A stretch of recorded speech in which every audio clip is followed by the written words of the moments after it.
A Sleep Audiobooks exclusive. Grimm's Fairy Tales by Jacob Grimm and Wilhelm Grimm. Read by E. Campbell for the Sleep Audiobooks YouTube channel and sleepaudiobooks.com. King Grizzlybeard.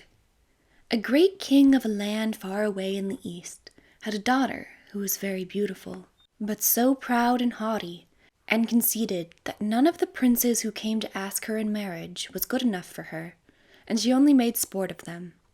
Once upon a time the king held a great feast, and asked thither all her suitors, and they all sat in a row, ranged according to their rank, kings and princes and dukes, and earls and counts and barons and knights.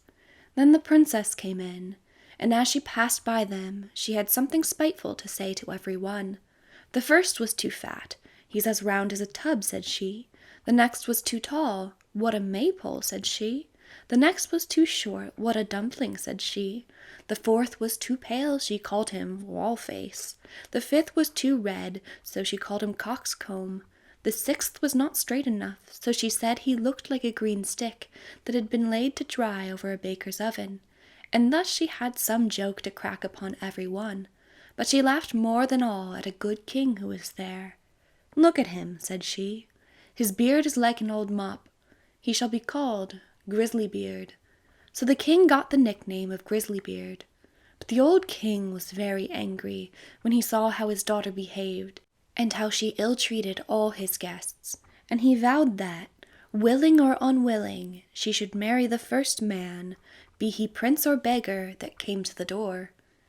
2 days after, there came by a travelling fiddler, who began to play under the window and beg alms.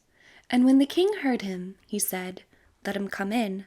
So they brought in a dirty-looking fellow, and when he had sung before the king and the princess, he begged a boon.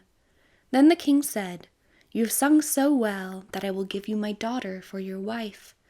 The princess begged and prayed, but the king said, "I have sworn to give you to the first comer, and I will keep my word." So words and tears were of no avail. The parson was sent for, and she was married to the fiddler. When this was over, the king said, "Now get ready to go. You must not stay here. You must travel on with your husband." Then the fiddler went his way and took her with him, and they soon came to a great wood. "Pray," said she, "whose is this wood?" "It belongs to King Grizzlybeard," answered he. "Hadst thou taken him, all had been thine." "Ah, unlucky wretch that I am," sighed she. "Would that I had married King Grizzlybeard." Next she came to some fine meadows. "Who are these beautiful green meadows?" said she. "They belong to King Grizzlybeard. Hadst thou taken him, they had all been thine." "Ah, unlucky wretch that I am," said she. "Would that I had married King Grizzlybeard." Then they came to a great city. "Whose is this noble city?" said she. "It belongs to King Grizzlybeard. Hadst thou taken him, it had all been thine." "Ah, wretch that I am," sighed she. "Why did I not marry King Grizzlybeard?" "That is no business of mine," said the fiddler. "Why should you wish for another husband? Am I not enough for you?" At last they came to a small cottage. "What a paltry place," said she. "To whom does that little dirty hole belong?" Then the fiddler said, "This is your and my house, where we are to live." "Where are your servants?" cried she. "What do we want with servants?" said he.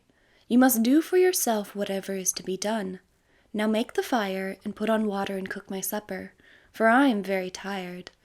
But the princess knew nothing of making fires and cooking, and the fiddler was forced to help her.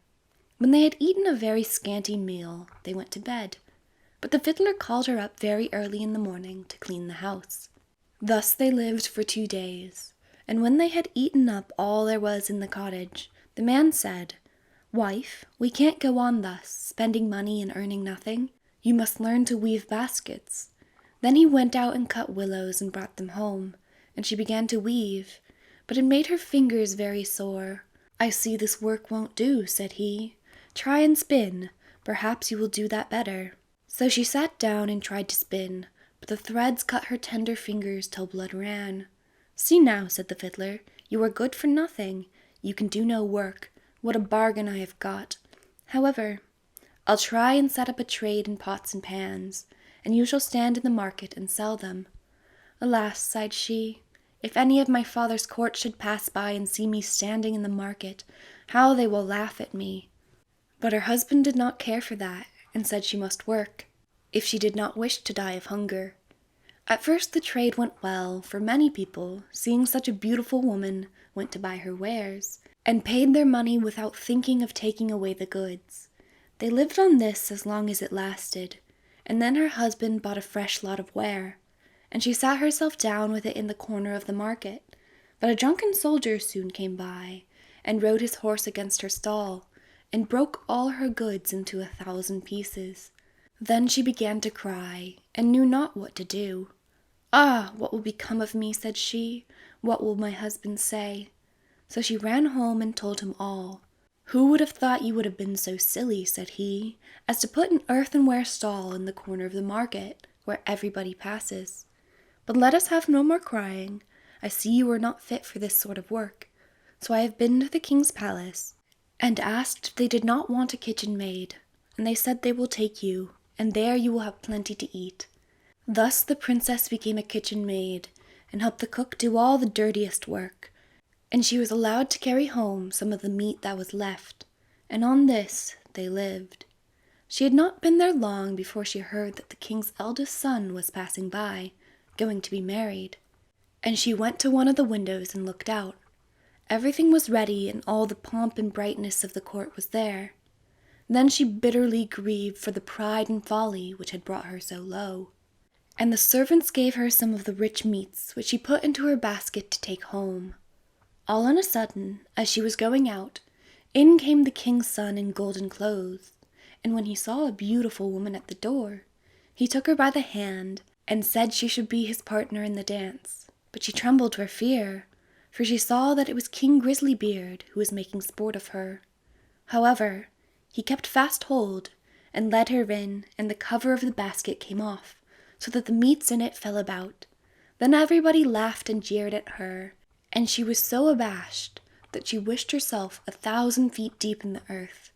She sprang to the door to run away, but on the steps King Grisly overtook her, and brought her back and said, "Fear me not. I am the fiddler who has lived with you in the hut. I brought you there because I really loved you. I am also the soldier that overset your stall. I have done all this only to cure you of your silly pride, and to show you the folly of your ill treatment of me. Now all is over, you have learnt wisdom, and it is time to hold our marriage feast." Then the chamberlains came and brought her the most beautiful robes, and her father and his whole court were there already, and welcomed her home on her marriage. Joy was in every face and every heart. The feast was grand, they danced and sang, all were merry, and I only wish that you and I had been of the party. End of King Grisly Beard.